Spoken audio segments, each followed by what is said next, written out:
एक औरत सुबह सुबह अपने सर पर आम की टोकरी उठाए हुए गलियों में आवाज लगाते हुए जा रही थी। उसका नाम सुंदरी था। सुंदरी अपने माँ बाप के साथ रहती थी। उसका कोई भाई नहीं था और बाप भी अक्सर बीमार रहता था, तो सुंदरी घर का खर्चा चलाने के लिए कुछ न कुछ काम करती थी। सुंदरी को जल्दी अमीर बनने का भूत सवार था।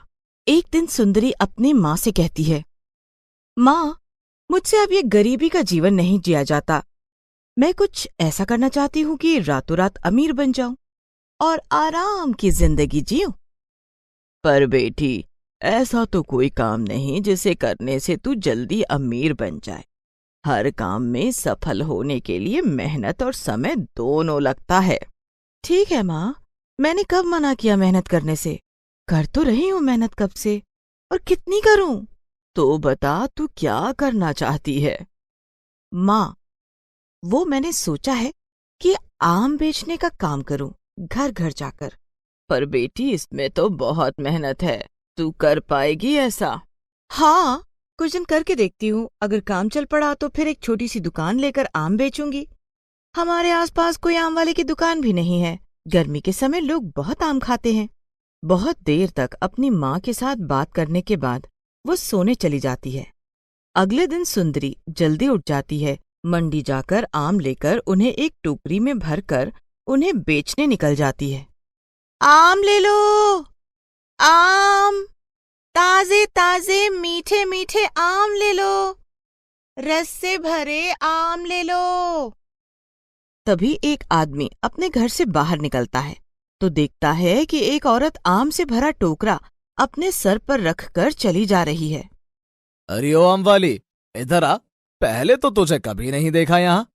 हाँ बाबूजी, पहले कुछ और काम करती थी, आज से ही शुरू किया है ये काम। अरे तुझे तो मैंने पहले कहीं देखा है। देखा होगा बाबूजी। पर तू धूप में कैसे ये काम करेगी? अरे बाबूजी, पापी पेट जो न करवाए, काम है। आम लोगे क्या बाबूजी? हाँ हाँ, दिखा जरा आम कैसे हैं। अभी लो साहब, ये देखो, सब तरह के आम है मेरे पास। बताओ कितने किलो बांध दूं? 1 किलो दे दे। अभी देती हूँ साहब। पर साहब, आपने रेट तो पूछा ही नहीं। जब आम खाने हैं तो रेट क्या पूछना। अरे साहब, आप तो बड़े दिल वाले हैं, वरना कुछ लोग तो बस रेट ही पूछकर अपना पेट भर लेते हैं। आप तो बिल्कुल वैसे नहीं लग रहे हो। ऐसा कहकर वो वहां से चली जाती है। कुछ दिनों तक वो रोज आम बेचने निकल जाती है। अब तो सुंदरी के आम अच्छे खासे बिकने लगे थे। रोज शाम तक उसकी टोकरी खाली हो जाती थी। फिर एक दिन उसने सोचा, क्यों ना अब मैं घर घर जाकर नहीं, एक दुकान लगाकर आम बेचूं। तो कुछ दिनों बाद उसने एक दुकान खोल ली, और जैसे कि सब लोग उसे जानने लगे थे, तो उसकी दुकान पर हर समय भीड़ रहती थी। धीरे धीरे उसका काम अच्छा चलने लगा, तो उसने अपनी दुकान पर एक आदमी रख लिया जो कि उसकी मदद करता था। वो थोड़ा लालची किस्म का था। उसने सुंदरी के मन में भी लालच डालना शुरू कर दिया। एक दिन की बात है, हसमुख लाल सुंदरी से कहता है, वो मैडम जी, बात ये है कि आपकी दुकान तो बहुत अच्छी चलने लगी है। शाम तक गल्ला पूरा भर जाता है।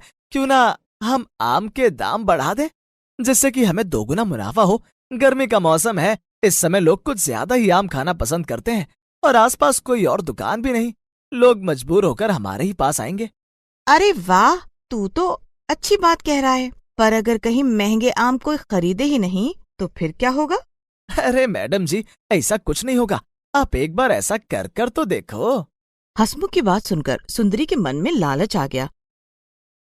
उसे सपने में नोट ही नोट दिखने लगे। अगले दिन जब वो दुकान पर गई तो उसने आम के रेट की एक लिस्ट दुकान के बाहर लगा दी। कुछ देर बाद लोग आम खरीदने आने लगे। एक आदमी लिस्ट देखकर बोला, अरे ये क्या सुंदरी जी, आपने तो आम के रेट दोगुने कर दिए। क्या बात है, इतने महंगे आम तो कहीं नहीं बिक रहे।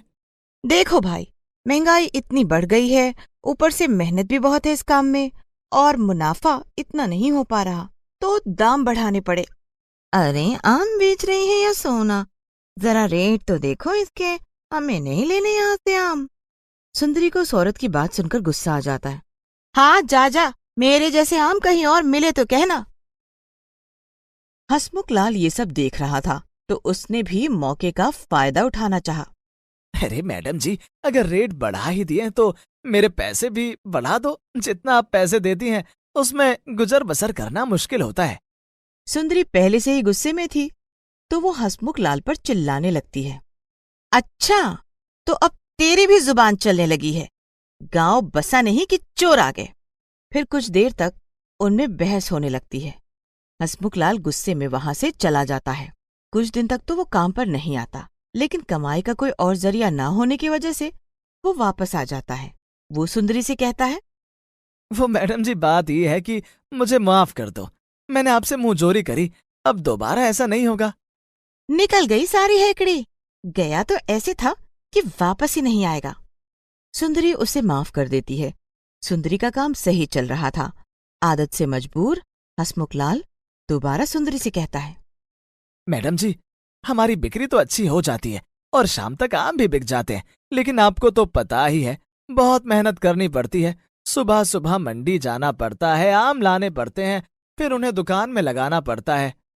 सुंदरी आम खाते हुए बोलती है, अरे निखट्टू, तो तू क्या चाहता है? मैं एक और आदमी रखूं जो दुकान तक आम पहुंचा जाए? हाँ मैडम जी, आपने सही कहा। वो सब तो ठीक है, पर ऐसा आदमी हमें कहाँ मिलेगा?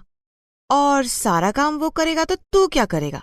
ऐसा कहकर वो हंसमुख लाल को बहुत कुछ सुना डालती है। इस बार तो हद ही हो गई। हंसमुख लाल कुछ नहीं कहता और चुपचाप काम पर लग जाता है और मन ही मन सोचने लगता है कि वो कैसे अपनी बेइज्जती का बदला ले। अगले दिन कुछ दिनों तक वो दुकान में काम करता है, लेकिन उसका मन काम में नहीं लगता। उसे हर बार अपनी बेइज्जती झेलनी पड़ती है। फिर एक दिन उसे मन में ख्याल आता है कि क्यों न वो भी आम की एक रेहड़ी लगाए, क्योंकि सुंदरी की दुकान के अलावा वहां आसपास कोई और दुकान नहीं थी। फिर एक दिन अचानक उसने सुंदरी की दुकान पर काम करना छोड़ दिया और अपनी आम की रेहड़ी लगाना शुरू कर दिया। जब सुंदरी ने उसे आम की रेहड़ी के साथ देखा तो वो आग बबूला हो गई। उसे लगा कि अब तो उसका काम धंधा चौपट हो जाएगा। जरा देखो तो इसे, मेरी ही बिल्ली मुझसे ही म्याऊं। देखती हूं इसकी ये रेहड़ी कितने दिन चलती है। कुछ दिन तक तो सब ठीक रहा, लेकिन फिर धीरे धीरे सुंदरी की दुकान पर भीड़ कम होने लगी और हंसमुख लाल की रेहड़ी पर लोगों का तांता लगने लगा। सुंदरी से ये सब नहीं देखा जा रहा था। वो सोचने लगी कि वो ऐसा क्या करे कि हंसमुख लाल का पत्ता हमेशा के लिए कट जाए। एक दिन की बात है, सुंदरी अपनी दुकान में बैठे बैठे सोचने लगी कि वो क्या करे कि हंसमुख लाल की रेहड़ी वहां से हमेशा के लिए हट जाए और उसका काम पहले के जैसे चलने लगे। ग्राहक ना आने की वजह से कुछ दिनों तक सुंदरी ने अपनी दुकान बंद रखने का फैसला किया। एक दिन की बात है, सुंदरी चोरी चोरी हंसमुख लाल की रेहड़ी के पास गई और उसने आम के ऊपर एक पाउडर छिड़क दिया और वहां से चली गई। शाम के वक्त जब हंसमुख लाल के सारे आम बिक गए तो वो घर चला गया। अगले दिन जब वो रेहड़ी लेकर अपने घर से निकलने वाला था तो कुछ लोग हाथों में डंडे लेकर उसकी तरफ दौड़े चले आ रहे थे। हंसमुख लाल अपने मन में सोचता है, अरे ये सब लोग हाथों में डंडे लेकर मेरी तरफ क्यों आ रहे हैं? मैंने तो कुछ नहीं किया, फिर ये सब इतने गुस्से में क्यों लग रहे हैं? उन सब में सबसे आगे सुंदरी खड़ी है। ये देखो भाइयों, तुम सबको बीमार बनाकर ये फिर से अपनी रेहड़ी लेकर आ रहा है आम बेचने। मारो इसको, मारो सब मिलकर।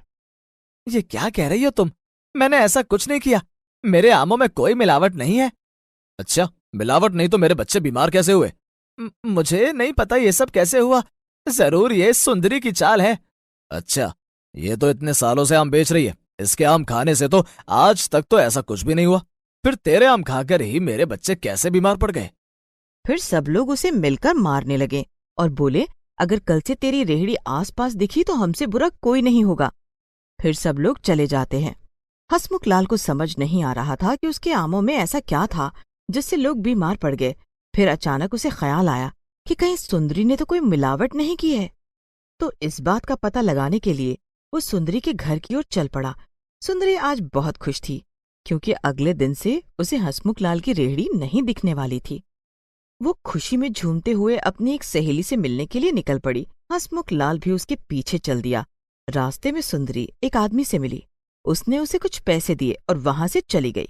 हंसमुख लाल भागकर उस आदमी के पास गया और उसकी गर्दन पर चाकू रखकर बोला, सच सच बता, ये सुंदरी ने तुझे पैसे क्यों दिए? वो आदमी डर गया और उसने सब कुछ बता दिया। अगले दिन हसमुखलाल सुंदरी की दुकान पर गया और उसने सुंदरी से माफी मांगी और फिर से काम पर रखने की गुजारिश की। आ गया तू, बड़ा आया मेरे से मुकाबला करने वाला। ये दुनिया औरत की ज्यादा सुनती है। देखना, मैंने तुझे सही होते हुए भी गलत साबित कर दिया। चल लग जा काम पे। हसमुखलाल चुपचाप दुकान पर बैठ गया और आम बेचने लगा। कुछ दिनों तक उसने काम किया, लेकिन उसे बार बार अपनी बेइज्जती का ख्याल आता तो उसे मन करता कि वो सुंदरी को मार दे, लेकिन उसने ऐसा नहीं किया। उसने सोचा अगर सुंदरी को मार दिया तो लोग सोचेंगे कि मैंने ही उसे मारा होगा। नहीं नहीं, मुझे कुछ और करना होगा, उसे सबक सिखाने के लिए। एक दिन की बात है, सुंदरी कहीं काम से बाहर गई हुई थी तो हसमुखलाल ने आमों में वही पाउडर मिला दिया और कुछ दिनों के लिए शहर से गायब हो गया। सुंदरी के आम बिक गए, लेकिन जब लोगों ने उसके आम खाए तो वो बीमार पड़ने लगे। हर रोज कोई न कोई आता और सुंदरी को धमकी देकर चला जाता। उसका जीना मुश्किल हो गया था। लोगों ने उसे आम खरीदना बंद कर दिया। औरत होने की वजह से कोई उसे ज्यादा कुछ नहीं कह पाया। धीरे धीरे उसकी दुकान बंद होने की नौबत आ गई। सुंदरी कंगाल हो गई। अब तो उसके पास खाने के लिए पैसे भी नहीं थे। उसे समझ आ गया कि भगवान उसे उसके कर्मों की सजा दे रहा है। उसने भगवान से माफी मांगी और फिर से निकल पड़ी टोकरी में आम रखकर बेचने, लेकिन इस बार किसी ने उससे आम नहीं खरीदे। सुंदरी हमेशा के लिए शहर छोड़कर चली गई।